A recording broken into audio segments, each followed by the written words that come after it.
Welcome to the deep dive. Today we're setting off on a really fascinating quest, I think. Oh, yeah. What are we diving into? We want to explore this huge idea of enlightenment, how it's understood across, well, all sorts of traditions, hmm religious, philosophical, even some of the more maybe esoteric ones. Okay, that's ambitious. Enlightenment. It's a big word. It is. And we've got a great set of sources looking at it from different angles. The goal is really to try and, get to the heart of what it means, find those common threads, but also appreciate the unique takes each tradition has. Yeah, and the first thing you notice, really, when you start looking into this is just how many different ways people talk about enlightenment. Totally. It clearly points to something, well, transformative, right? A fundamental kind of clarity, maybe intellectual, maybe spiritual, maybe both. But nailing down one single definition, that seems almost impossible. It really is. And you see that in the sources. It's often defined by its results. Yeah. Liberation, peace, a totally new way of seeing things. Exactly. Like you've got moksha in Hinduism, nirvana, or bodhi in Buddhism, just so many different terms trying to capture this shift. Uh-huh. And it's interesting how often they talk about what it isn't. Like freedom from suffering, the end of attachment. It's like they're hinting at it by saying what gets left behind. That really speaks to the experience itself, I think. So many traditions suggest it goes beyond our everyday grasp, Yeah. something you have to experience directly. Right, not just think about. Exactly. Hmm. It's like trying to explain, I don't know, color red to someone who can't see. The Buddha, for instance, often described nirvana by what stops, craving stops, suffering stops, that whole cycle of rebirth stops. Okay, but before we get too deep, maybe we should clarify which enlightenment we're talking about today. Good point. Because our focus is really on this inner transformation, right? Spiritual, philosophical awakening, Yeah. transcendence. Which is different from the historical age of enlightenment in Europe. Right. That often gets confusing. The Age of Enlightenment, while it also valued reason and clarity, was aiming for something else entirely. Totally different focus. That was much more about human reason, science, using our intellect to understand the world and improve society. Kant telling people, dare to know, think for yourself. Break free from superstition, from just accepting authority. It was about intellectual freedom, societal progress. Which, isn't quite the same goal as a Hindu seeker meditating for moksha, or a Sufi mystic aiming for union with God through prayer. Not at all. While reason might play a role in some spiritual paths, many point beyond the purely intellectual, don't they, towards intuition or direct experience, or maybe even grace. Exactly. So it's crucial to keep that distinction in mind as we go through these different traditions. And we're covering a lot of ground today. We are. We'll be looking at Buddhism, Hinduism, then Christianity, including some mystical and Gnostic stuff. Islam through Sufism, the wisdom of Taoism, Western philosophy, of course. And wrapping up with some of those esoteric traditions, Gnosticism again, Kabbalah, Hermeticism. It's quite a journey. Okay, let's dive in. Starting with Buddhism. You mentioned nirvana and bodhi. What's the core idea there? So in Buddhism, enlightenment is often tied to nirvana. That word literally means something like blowing out or extinguishing. Blowing out what? The fires of greed, hatred, and delusion. These are seen as the roots of our suffering, our dukkha. Enlightenment is also called bodhi, which just means awakening. And the goal is freedom. Yes, liberation from that suffering, dukkha, and also from samsara, that relentless cycle of birth, death, and rebirth. How does that happen? It comes through insight, deep insight into, well, a couple of key things. The impermanence of everything, and anatta, this idea of non-self, the realization that there's no fixed, permanent me at the core. Okay, and then you have Mahayana Buddhism, which introduces shunyata, right? Emptiness. Exactly. Shunyata, or emptiness. And it's important to understand this isn't like nothingness, nihilism. It's more the idea that things don't have their own independent, inherent existence. They're empty of that. And Mahayana also emphasizes helping others achieve enlightenment, too. Yes, the bodhisattva ideal is huge in Mahayana, attaining Buddhahood not just for yourself, but for the benefit of all beings. And there's this really radical idea that ultimately samsara and nirvana aren't actually separate realities. Wow, okay. How does that work? It's about perception. It's about seeing the true nature of reality, which is emptiness. When you see that, the whole distinction dissolves. And the path to get there, that's the Noble Eightfold Path. That's the framework, yes. It covers ethics, meditation or mental discipline, and wisdom. But how people follow that path looks different across the different schools. Right. So like Theravada Buddhism. Theravada, which you find mainly in Southeast Asia, really emphasizes renunciation, monastic life, and vipassana insight meditation. The goal is nirvana, as the end of personal suffering and rebirth. And Mahayana, more common in East Asia. Yes. There, the focus shifts more towards that bodhisattva ideal, compassion for all beings, and the deep realization of emptiness, shunyata. Then there's Zen. That always sounds quite different. Zen, which is technically a Mahayana school, really stresses satori, or kenshu, these sudden flashes of insight, sudden awakening. How do they aim for that? Often through intense seated meditation, zazen, and working with koans. Those paradoxical questions or stories designed to kind of break your logical mind. Like a mental shot. Something like that, yeah, to push you beyond ordinary thinking. And finally, Vajrayana, Himalayan Buddhism. Vajrayana uses what they consider very powerful, swift methods. Things like mantras, complex visualizations, tantric practices, yoga. And their view of nirvana is maybe a bit different too? There's a quote here that puts it nicely. Nirvana is an awakening in which one sees all things as divine. Ultimate truth is not just shunyata, emptiness, but all-pervading sacredness. So yeah, a slightly different flavor. More about seeing the sacredness in everything. Interesting. But despite all these variations, there are common threads running through Buddhist paths. Oh, definitely. Letting go of attachment is key across the board. Cultivating mindfulness and concentration, that focused present mind, and developing prajna, wisdom, that direct seeing of reality as it is. So ultimately, it's about a radical shift in perception to end suffering. That's a good way to sum it up for Buddhism, yes. Okay, moving over to Hinduism. We mentioned moksha. What's the essence of moksha? Moksha in Hinduism is, again, the ultimate liberation, freedom from samsara, that cycle of birth and death, and all the suffering tied up with it. So similar goal in a way. Similar goal, yes, liberation.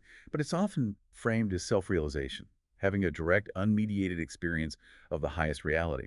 But like Buddhism, how that's understood varies a lot. Okay, give us an example. Advaita Vedanta. That's a big one, right? Huge, yeah. Advaita is non-dualistic.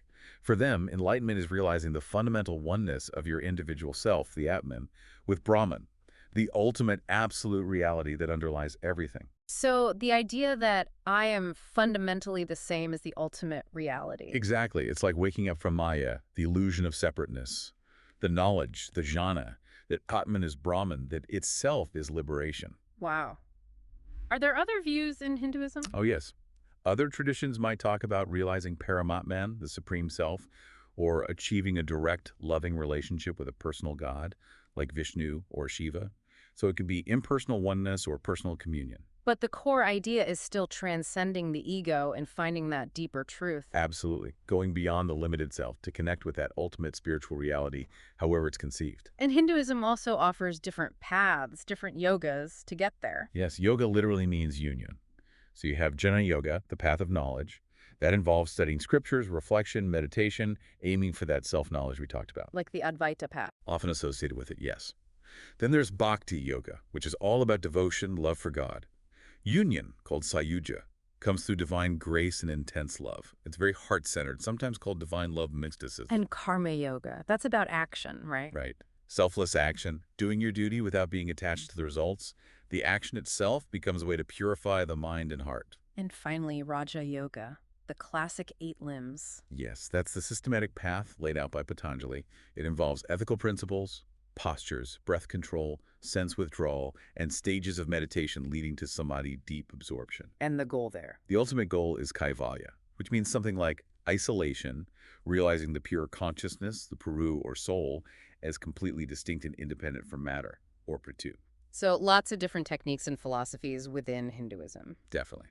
But again, common threads, dharma, or ethical living, controlling the senses, contemplation, dissolving the ego, and realizing the deeper reality, whether you call it Atman, Brahman, or Bhagavan, God. It leads to peace, bliss, freedom. Recognizing the divine within, basically. And its connection to the all. Yes. Okay, let's turn to Christianity. How does enlightenment show up there? It's not a word used as often, perhaps. Maybe not the word enlightenment itself so much, but the experience it points to is definitely there, especially in Christian mysticism. It's often described as union with God. Unio mystica. Exactly, unio mystica in the Western tradition. It's this deep intimate sense of oneness where the individual soul, after going through purification and illumination, directly experiences God's presence. It's very personal, very experiential. And in Eastern Christianity, the Orthodox tradition, they talk about theosis, Yes. Theosis is absolutely central to orthodoxy. It's often translated as deification or becoming like God. becoming God, or like God. Like God. It's not about losing your humanity, but about being filled with God's grace, participating in divine energies, and taking on divine qualities, love, peace, truth. It's seen as a transformative process. How does that happen? Through purification from sin, illumination by divine light, and finally that union with God's energies. For the Orthodox, theosis isn't just for a few mystics. It's really seen as the purpose of human life itself, a cooperation between human effort and God's grace. What about Gnosticism? You mentioned it earlier. It's related to Christianity, but different. Right. Gnosticism was around in the early centuries. They really emphasized gnosis, direct spiritual knowledge, as the key to salvation. And they saw the world differently. Very differently, often. They tended to see a big split between the true hidden God and a lesser creator God, the demiurge, who made the material world. And they often saw this world as a kind of prison, a realm of ignorance. So enlightenment for them was... It was about awakening the divine spark they believed was trapped within each person, gaining that secret knowledge, gnosis, of the true God and your origins, and basically escaping the illusions of this world. And inner illumination, often linked to figures like Christ, bringing that knowledge. Okay, so across these Christian perspectives, mystical union, theosis, even gnosis, what are the paths? How do people pursue this? Well, generally there's a pattern of purification, then illumination, leading to union. Prayer is foundational, especially contemplative prayer, that quiet resting in God's presence. Meditating on scripture is also key. Any other practices? Asceticism often plays a role, things like fasting, silence, simplicity. They're seen as ways to discipline the ego and make space for God. In the East, you have hesychasm, using the Jesus prayer to find inner stillness and maybe even see the divine light. And living a good life. Absolutely essential. Moral virtue, love, trying to imitate Christ. And the sacraments like baptism and the Eucharist are seen as real means of receiving grace and participating in that transformative process of theosis. So it's less about just knowing about God and more about knowing God directly. Exactly. It's an experiential knowledge, a transformation that often goes beyond words, leading to deep love and insight. Okay, let's journey east again. Islam, and specifically Sufism, we hear terms like fana and bakwa. What's going on there? All right, fana and bakha are really central to the Sufi mystical path. They're often seen as the peak of the experience. Fana means annihilation or passing away. Annihilation of what? Of the ego, the nafs, the sense of being a separate self. It's about dissolving in the overwhelming presence of God, Allah, the truth. Sufis talk about dying before you die, a spiritual death of the ego. A complete letting go. Total surrender of selfish desires and attachments. Your individual identity just dissolves in the divine ocean, you could say. And then baka. What follows fana? Baka means subsistence or abiding. After the self dissolves in fana, the mystic doesn't just vanish. They come to abide in God, live through God, with a permanent awareness of the divine. So it's a two-part process. Lose yourself to find yourself in God. In a way, yes. Together, fana and baka represent that ultimate union. You transcend the limited self, and then you live on, grounded in that divine reality. It's the lived experience of taka, God's absolute oneness, wiping out any feeling of separation. How do Sufis pursue this? What's the path, the arka? The iraka is the path, usually followed with guidance from a teacher, a sheikh.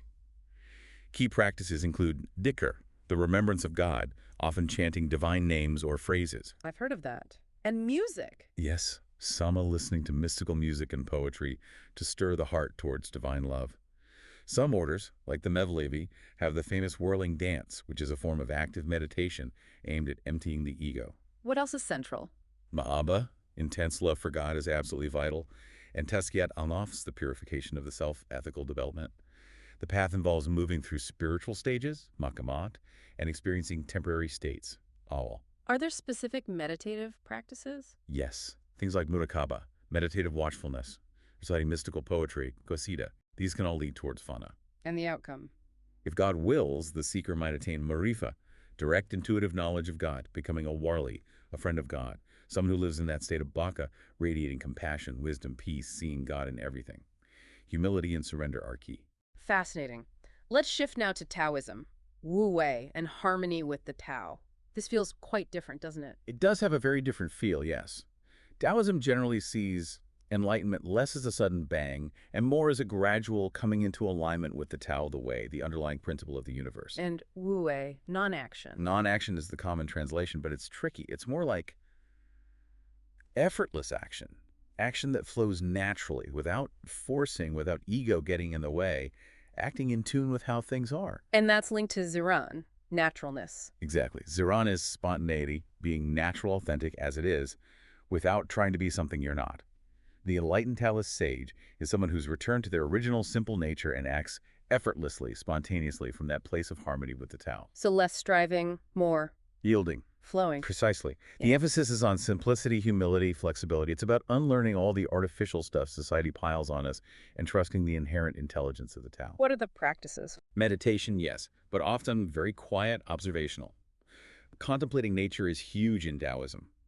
Zhuangzi talked about sitting in forgetfulness, letting go of senses, ideas, even the self-other distinction, just merging with the flow. Fasting of the mind. Yes, emptying out judgments, desires, and unlike some paths with harsh asceticism, Taoism emphasizes balance, yin and yang, moderation. So the enlightened person might seem ordinary. Often, yes. The Tao Te Ching says the sage appears lowly, unassuming. They embody Wu Wei in practice, responding fluidly to situations without rigid plans, without forcing things. What about things like Tai Chi or Qigong? Those energy practices are also part of it for some schools. They cultivate health, longevity, but also deeper insight into the flow of Qi, the life force, which is part of the Tao. Some internal alchemy traditions aim for a kind of immortality, often understood metaphorically as merging fully with the eternal Tao. So Taoist enlightenment is more about ease, freedom, oneness with the way things are. I think that captures it well. It's a kind of natural mysticism, very earthy and practical, yet profound. Effective action through non-resistance. Okay, shifting gears again. Western philosophy. We touched on the Age of Enlightenment, but how else has philosophy approached this? Well, as we said, the capital E Enlightenment of the 17th, 18th centuries was huge. Kant's call to dare to know, use your own reason, escape self-imposed immaturity, break free from dogma. That's one major strand. But philosophy was thinking about wisdom and knowledge long before that, surely.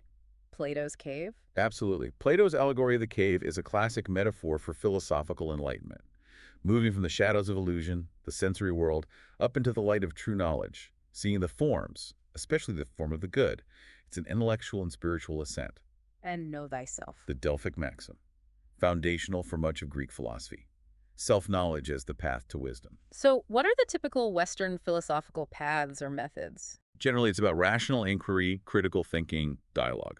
The Socratic method, for example, questioning everything to expose false beliefs. Aristotle. Aristotle saw the highest human happiness in theoria, contemplative activity, a kind of intellectual enlightenment through understanding. And the Enlightenment thinkers themselves. They emphasized education, free discussion, skepticism towards authority, using reason to improve both the individual and society. Any other perspectives? Like later philosophy? Yeah, you get thinkers like Nietzsche, who talked about a kind of personal enlightenment through self-overcoming, creating your own values, affirming life intensely, without relying on God or traditional metaphysics. The Übermensch idea. It's more about self-realization, authenticity. So overall, Western philosophy tends to emphasize reason more than mystical experience. Generally, yes. The focus is often on intellectual clarity, ethical living, wisdom, freedom from ignorance, and irrational passions. Though you do find threads, like in Neoplatonism or Stoicism, that touch on unity or inner peace in ways that resonate with mysticism. But reason is usually the main tool. Okay, finally, let's touch on those esoteric traditions. Gnosticism, Kabbalah, Hermeticism. What's their take? Esoteric traditions often share an emphasis on gnosis, that direct, intuitive knowing, and they often use rich symbolism and practices for inner transformation. We mentioned Gnosticism already, the divine spark trapped in matter. Right. Enlightenment for them was awakening that spark through gnosis knowledge of the true God, your real origin, remembering your identity as light, escaping the illusion created by the lesser God, the demiurge. It's very much about illumination and liberation through knowledge. Okay, and Kabbalah, the Jewish mystical tradition. Kabbalah talks about devacate, cleaving, or clinging to God. It's about achieving profound closeness, intimacy with the divine, the Ein Sof, the infinite. Wow. Through deep study of Torah, finding hidden meanings. Through prayer with intense intention, kavanah. And through specific meditative techniques like contemplating divine names or the Sephirot, the emanations on the tree of life. Is Deveket a permanent state? It's often described as the highest state, maybe experienced in moments of ecstasy or deep insight during prayer or study. Intense communion. Hasidism, a branch growing out of Kabbalah, really emphasizes finding divinity in everything, experiencing God's presence in daily life, often with joy and fervor. And the idea of tikkun, repairing the world and the soul, is also key. And Hermeticism and alchemy, transforming lead into gold. That's the famous metaphor. Alchemy wasn't just about chemicals, it was a spiritual discipline. The great work, the magnum opus, was the transformation of the self. From lead to gold, meaning? From the base, unrefined self to the perfected, illuminated whole self, going through stages, purification, nigredo, illumination albedo, union rubedo, to achieve the philosopher's stone. Which symbolized Perfected consciousness, the divinized soul, spiritual enlightenment, even immortality. It involved integrating opposites within oneself, ascending spiritually to reunite with the divine source. Knowing God by knowing the self through the divine mind or akiness. The lab work mirrored the inner work. And later groups picked this up. Yes. Traditions like Rosicrucianism used alchemical symbols in their initiations, symbolic death and rebirth, representing the adept to becoming enlightened, gaining mastery over self and nature. So what ties these esoteric paths together? They often value direct experience, gnosis, over just belief. They use complex symbolism. They see enlightenment as a process, often involving stages. Ethical purification is usually important, and they tend to have a holistic view, transforming mind, heart, even the subtle body, to realize the divine potential within. Wow. Okay, we've covered so much ground. From Buddhism's Nirvana to Sufi fauna to Plato's cave. It's incredible. It really is. And what's striking, despite all the different words and frameworks, are those recurring themes, aren't they? Definitely. Like transcending the ego, that seems to be almost everywhere. Getting beyond that limited me. Absolutely. Whether it's Buddhist non-self or Sufi annihilation or Christian surrender. And that often leads to more compassion, more love. And the idea of unity, oneness. Yes. That at some fundamental level, reality is one. Experiencing that connection, that non-duality, whether it's merging with Brahman, realizing emptiness, aligning with the Tao or union with God. Knowledge and light, too. Seeing things clearly. Right. Enlightenment is always linked to knowing, seeing, insight. Light metaphors are everywhere, awakening from darkness. Experiential knowledge, not just book learning. And the importance of ethics. Being a good person. Seems crucial, either as a preparation for enlightenment or as a natural result of it. Qualities like compassion, truthfulness, peace, they seem to go hand in hand with it. It also seems like the experience itself is hard to talk about. Ineffable, yeah. That's why you get so much poetry, metaphor, paradox. It points beyond the rational mind. And it's transformative, like a rebirth. Definitely, a profound inner change. A new identity aligned with something deeper, more real, leading to freedom, fearlessness. But the differences are really significant too, aren't they? Oh, absolutely. The whole theistic versus non-theistic thing is huge. Is enlightenment union with a personal God or realizing an impersonal truth like Dharma or Brahman? That shapes the whole feel of it. Devotional love versus, say, calm clarity. Exactly. And the emphasis on emptiness versus fullness. Buddhism's Shunyata versus maybe the pleroma or fullness of God in Gnosticism or Christian mysticism. Different ways of describing the ultimate. Grace versus effort, too. Is it something you achieve or something you receive? Right. Think of Theravada monks striving through meditation versus a bhakti yogi or a Christian mystic relying on God's grace. Different attitudes, different practices. And the focused intellectual understanding versus direct experience. Yeah, Western philosophy often leans towards the intellectual ethical side, while Eastern and esoteric paths often emphasize altered states, mystical experiences more. Are we talking about a mindset or a transformed state of consciousness? And just the language, the symbols, they're all so different. Chakras, the cross, emptiness, water. They shape the journey, shape the experience itself. Culture really matters here. So when we try to synthesize this, how do philosophy or esoteric thought look at this range? Well, philosophy sometimes tries to maybe demystify it, explain it psychologically, a shift in perspective, achieving tranquility, maybe just becoming a mature, authentic human being. Less mystical union, more wisdom and freedom in the human condition. And esoteric thought? Often tries to synthesize, find the common ground, the perennial philosophy idea, seeing a core consciousness of unity behind the different expressions, maybe mapping levels of consciousness, talking about ascended masters. Jung used alchemy as a metaphor for individuation, trying to bridge the mystical and the rational. Which brings up that whole question, mystical knowledge versus rational knowledge. Are they opposed? Can they work together? That's a huge question. Can mystical insights be verified? Is reason enough? Some integral thinkers like Ken Wilber talk about different lines of development.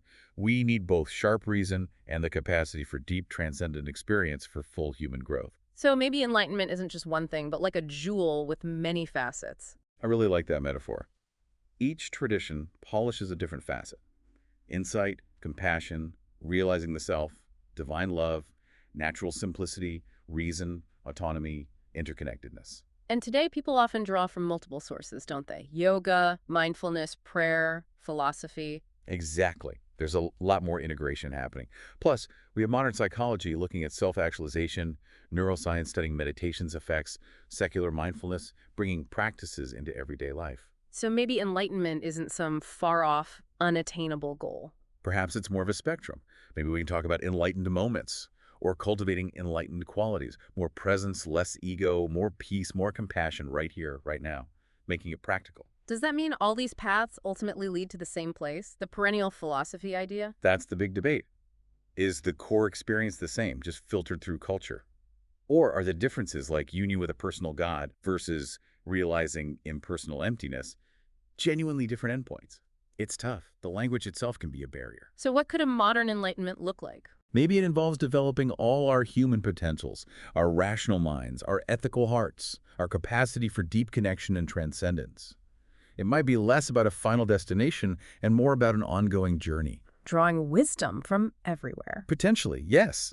Maybe each tradition holds a piece of the puzzle of what a fully realized human looks like.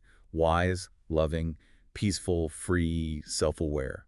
Think of people like the Dalai Lama or Gandhi or Mother Teresa. They embodied qualities that resonate universally, beyond their specific path. So for us listening to this, what's the takeaway? How do we apply this? I think it's about drawing inspiration where you find it. Maybe meditation resonates, maybe acts of kindness, maybe self-inquiry, maybe connecting with nature. Find what helps you recognize our shared humanity, free yourself a bit from ego and ignorance, and try to live with more wisdom and compassion. It's about being as much as knowing. Beautifully put.